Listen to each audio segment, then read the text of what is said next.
Welcome back to another episode of the Single Parent Podcast, where we not only come together to discuss the ups and downs, ins and outs of single parenthood, but how we could support one another along the way in order to develop and maintain healthy relationships. I'm your host, Natalie. Once again, thank you so much for joining me. Now, I want to point out a dilemma that a lot of us single parents probably have. I don't know if you're not, then you're too good for me. But please don't mind the kids' artwork that I have here on this lovely wall.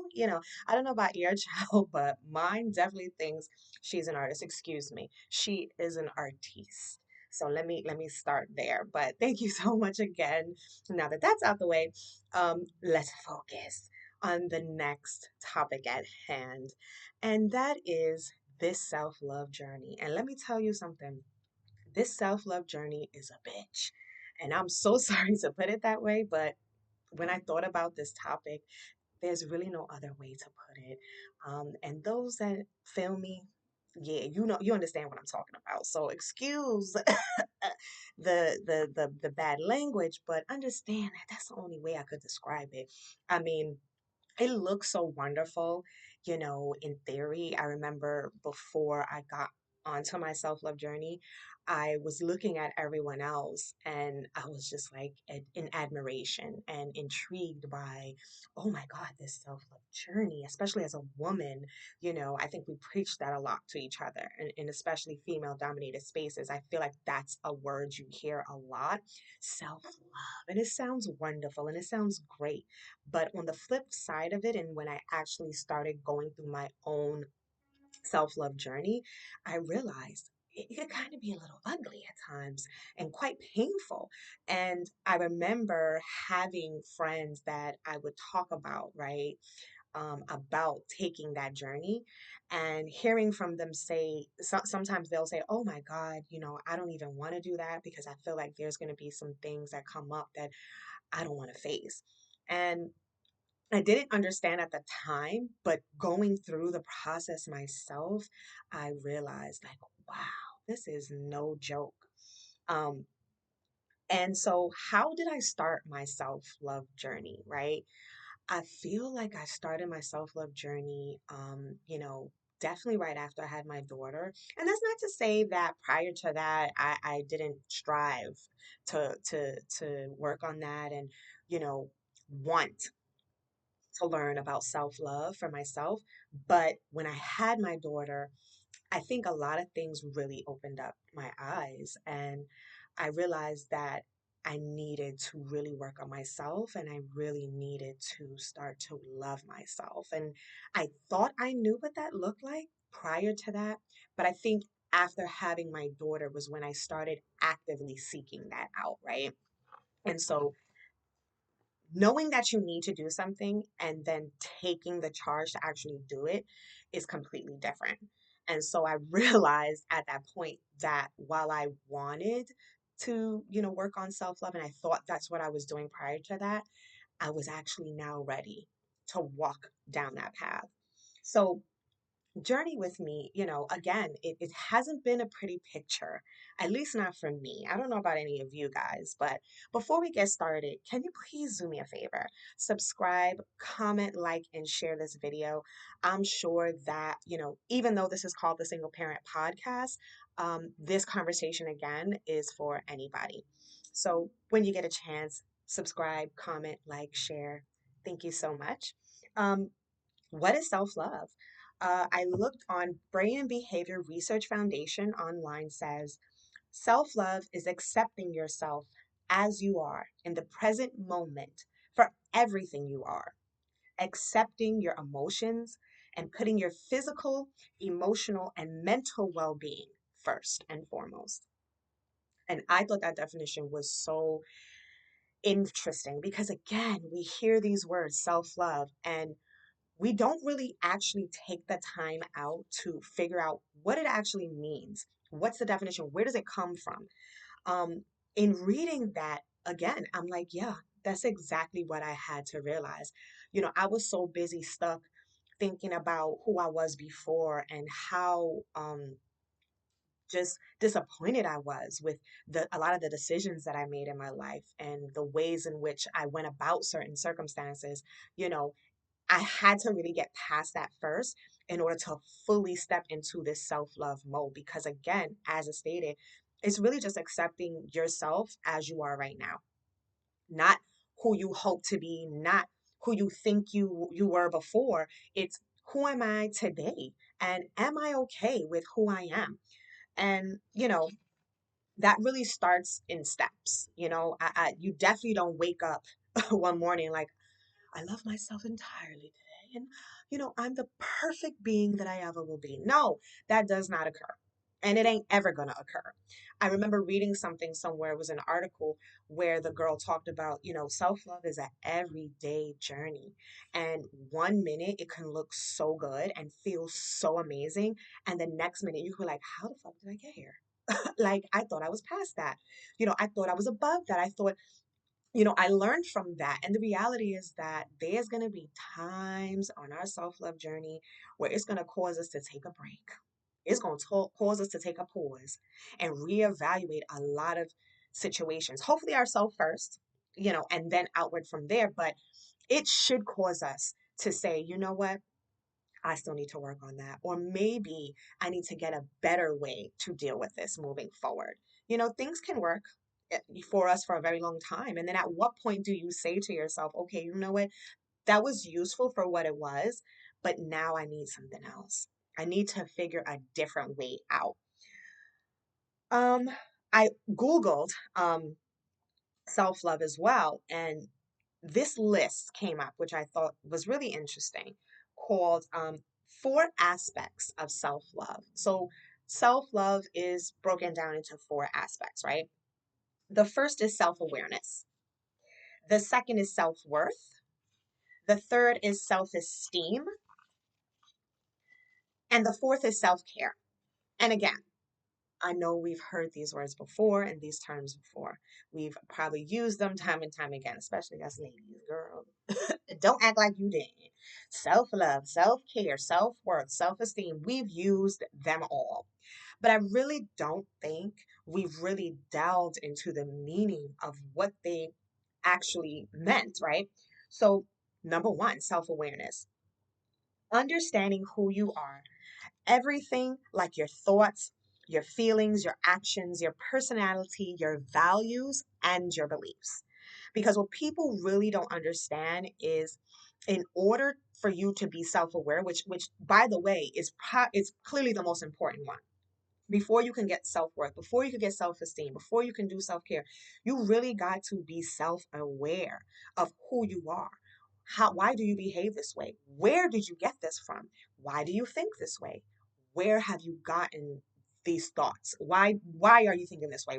What was done or said to you when you were little that contributed to the way in which you think today and behave today? You got to piece all of that together. And so, again, found this breakdown really interesting because it is your thoughts, how you feel, how you behave, your personality. So, like, I feel like my personality is, while I can be pretty serious, I can also be pretty silly at the same time. So understanding that, I have to also take in consideration how others perceive that, right? Because living in this world, it's not just about you. While yes, self-love is about you, but understanding that how you behave and what you think will ultimately come out of your mouth is going to affect other people too. Your values, like what do you find important, that shapes your self-awareness, because you're going to be more you're going to pay attention more to the things that matter most to you, right? If that makes sense. And then your beliefs, I found that really interesting because a lot of people don't know, but I grew up in a very religious environment. I was a preacher's kid. Obviously, my mother wasn't a preacher, that whole time. She worked her way up to that. But I grew up in that realm, and I firmly believe that, and I know that everything that I was taught during that time definitely reflected my beliefs. It definitely, uh, you know, it made my beliefs what they are today. And unfortunately, That's not to say that, what was instilled in me was wrong. It's just looking back, I really don't necessarily agree with the way in which the beliefs were taught to me, right?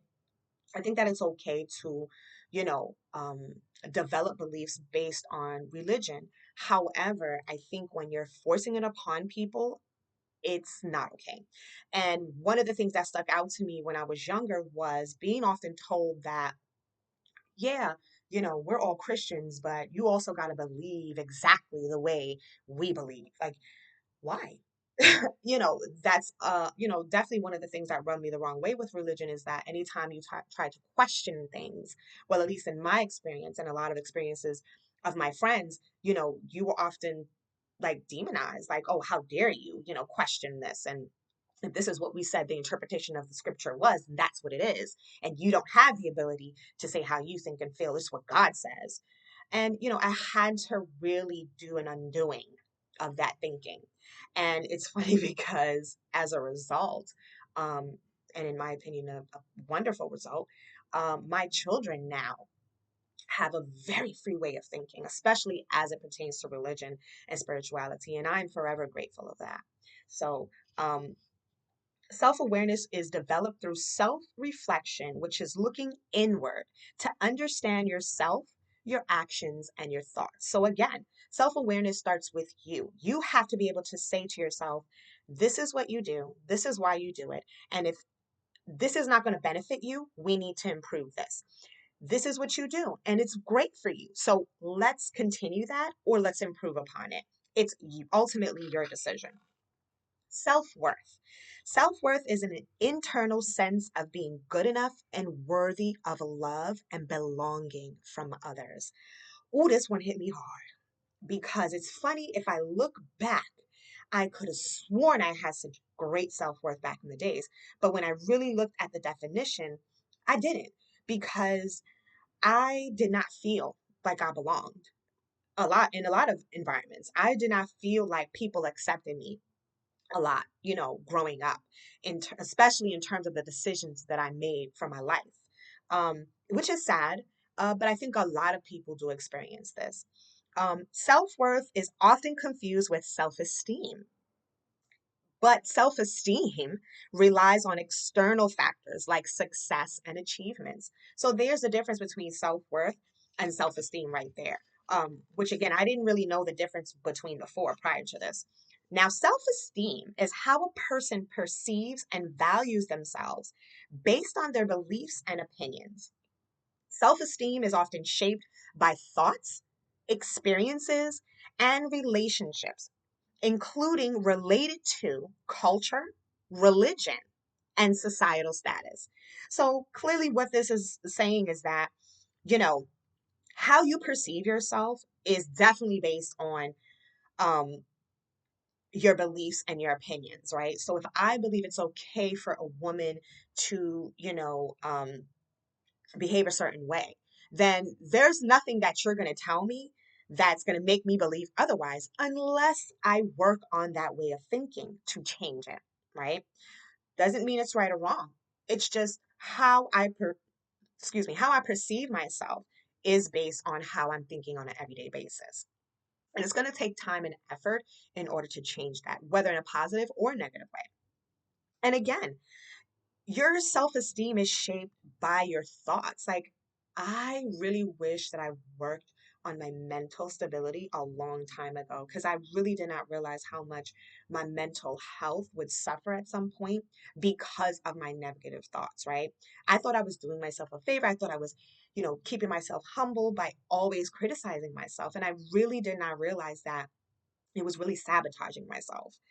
um, your relationships, again, shape your self esteem. I think we all can relate that we have all been in relationships, whether it's a romantic relationship or a friendship or any sort of bond that had a stronghold on you. You realize that it shaped your self esteem either in a positive or a negative way. And what I will say is that if you're in a relationship or a bond that it, you know, makes your self esteem suffer, then I don't care who it is again. Like I said in the previous episodes, remove yourself from. feel free. Doesn't matter who it is. Because at the end of the day, a miserable person, again, loves company. And so it doesn't matter if you're, who you are to them, you're related, you're romantically linked to them, friendship. If they themselves don't have self-worth, self-esteem, self-love, self-care, honey, they're gonna disturb you. So be a little selfish. Um, again, and also culture, religion, and your societal status affects your self-esteem. While religion played a big part in my upbringing, and I feel like I definitely suffered from being under certain religious control, I do also see that it did give me some sort of self, purpose of self, and showed me how to connect with something higher than myself. And for that, I'm forever grateful. So I don't want to be overly critical of the church. Um, but I will say that I don't particularly care for religion. Um, and so, and societal status, right? When you are in a certain level, uh, uh, whether it be economically, it's going to shape your self-esteem. If you have a degree, if you are well off, if you know how to invest, those things are going to improve your self-esteem because you are not just working on yourself internally, but you're working on your environment to be better. And culture, clearly, I've said this before and I'm going to say it again. Culture plays a big part in our self-esteem, especially as women, especially as a Latina woman, especially as a brown woman. I feel that my self-esteem was really either built or destroyed by my culture, and it goes hand in hand. I think that there's a lot of things in my culture that give me great self-esteem and pride, and then there's other aspects that I really just feel like are so negative and so damaging to us as women and people of color, that I think we really need to rework that. And again, this is why I speak so highly of working on yourself first, because in order for us to change our environments, we have to change us first. So I do often keep that in mind as well. And the last but not least, self care. Self care is the practice of taking action to preserve one's own health. It is a practice of taking an active role in protecting one's own well-being and happiness, especially during periods of stress.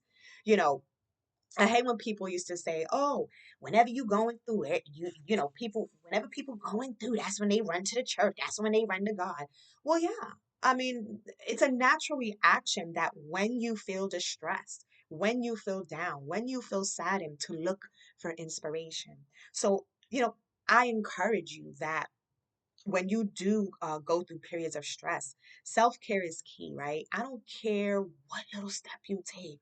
I don't care if it's eating a meal that you really been wanting to eat for so long. If it's, cooking yourself a meal, or going out to the park and or riding a bike, or acting silly with your kids, like any little thing can improve, your self love. And again, it starts with self care. Now, why is it important to, work on your self love and all of these four aspects of it? Firmly believe that it improves your mental health first and foremost. In order for me to get better and get through stages in my life that were really difficult, I had to really work on this first. I really did, because it was the foundation and the basis and the start for everything else improving after that. Um, it instilled confidence in me, working on self love instilled confidence. It made me feel like, you know what, you got this. And it benefits other people around me. Like, I see how it affects my children. I see how my daughter has grown up to be way more confident and vocal than I ever was. And I'm so proud of that. I'm so happy that she's so free to be herself at such a young age. Um, and working on your self love helps us make healthier choices. Working on your self esteem, working on just again, the little things about yourself first is going to help us soar. Now, how can we work on this? Be true and honest with you. Be honest with yourself about what it is you need to work on. Don't lie. Don't cover it up. Don't, not talk about things like you were taught to and just, act like it never happened or it's not happening. No, be real with yourself. Be real with yourself. Keep working on you and don't give up. Trust you. Trust your gut. Trust your judgment. Forget about everybody else. The more you can make your own decisions, the more you can fight for yourself. Trust me, the stronger you're going to be. What are some self-love strategies, daily practices that we can put into place? Again, small things like morning routines and rituals. Like, I like to get up and just meditate. I like to get up and just be still, be quiet, maybe look out the window, maybe take a walk early in the morning while everyone else is asleep. Those things to me are important, and I'm realizing for me that's what I need to feel de-stressed and free and motivated. Affirmations, again, positive talk is so important. I used to find it so corny, like, oh my God, people get up and do affirmations. Like, that's so corny. But I really started realizing I may not do affirmations per se, but definitely changing the conversation in my mind and how I speak to myself and how I encourage myself definitely has changed. And setting boundaries, not just, during family events or not just during, certain moments in your life. No, setting boundaries every single day, saying no if you want to, understanding that you have control of yourself. Don't ever let nobody make you feel like you got to do this or you got to do that or you got to say this or you got to deal with this person. Nah, if I feel it in my spirit that I don't want to and I don't have to, yeah, I'm not going to. Point blank, period. And learning about self-care beyond like massages and spas and all that bunch of nonsense and partying. Self-care is way beyond that. I mean, things, you know, such as, hold on, getting therapy, setting goals and focusing on your personal growth. What are things you as a person find important on improving on yourself? Forget about a book. Forget about what somebody told you. What is it that you feel is important to gain for yourself and that you can then have a better life for yourself and your kids if you have? Um, Also, incorporating community support, like understand that you got to link up with other like-minded people is so important. Again, if you want to talk about church, the reason why people go to church is for that community. It's that sense of belonging. It's that being around other people that, want what you want, talk like you talk, think how you think. That's important too. So whatever group or form or organization that you feel you can benefit from, take advantage of that. Self-love as a single parent, finally, um, has been probably the most difficult thing that I've ever had to do. Um, but I definitely realized that, you have to find time for yourself again, just a little bit every single day, 15 to 30 minutes a day. That's not long. Sometimes I will lock myself in the bathroom for 30 minutes just to fucking just to get a just to scroll on my if it's to scroll on my phone, if it's to watch a podcast, to be quiet as it's kept. Watching other podcasts is what sparked this interest in me. Seeing I love to have conversation. I love talking. I love communicating. And so for me, I just realized it was a no-brainer. So again, finding those things that are going to motivate you and get you back to who you really are. And, your mindset honestly has to shift. The way we were taught when we were younger, I'm sorry, is not working for us anymore, people. Let's just acknowledge that and do better. Um, but encouraging a mindset that prioritizes self-love. I remember growing up and being told, oh, the picture of a single mom, you just work, you come home, you take care of your kids, you take your kids to church so they can, be uh, set in the Lord. And no one ever really pushed the time for yourself as an individual. Like, it's okay to be by yourself. Like, even when you're in a relationship, it's okay to take time for yourself. It's okay. And if somebody has a problem with that, including your partner, then they're not the person for you. And it's okay to come to those realizations, but definitely make self-love an essential, not an optional priority in your life is my final word of wisdom, because I really realized that I had to start doing that. Put myself first. And it's not to be, negative or put anybody else down, but I can't possibly worry about what anybody thinks of me any longer. Um, I just really want to know, what has your self-love journey been like? A lot of people have reached out to me in private messages, but comment below on the video. Please share with us, what is one thing, one misconception that you learned about self-love and while you were on your journey. Share with us, because I'm telling you, we don't all got it together. Again, I created this space as a learning community, because even though I'm the host, I'm definitely not an expert on anything. I've gone through a couple of things in life, and this is what sparked the podcast, and has sparked many other projects that are going to be forthcoming in the near future. So keep an eye out for that. But again, don't forget to share with us. Give us some feedback. How can we make the best of this self love journey? Please tell us, guys. And thank you once again for tuning in to the Single Parent Podcast. You don't know how much I appreciate your views, your comments, your stories that you share, and your feedback. It means so very much to me. Again, if you got any topics that you are interested in talking about, if you'd love to join me on a discussion around anything pertaining to not just single parenthood, but how we could be better as generations moving forward. Again, I started this podcast journey because I learned that it's okay to do things differently. And I think that a lot of other parents want to do the same thing. So I just pretty much been sharing with you guys, a little bit of what I've been learning, but I'm also learning along the way, just like you. So again, thank you so much. It's been so fun. Join me on the next episode of the Single Parent Podcast. Enjoy the rest of your day.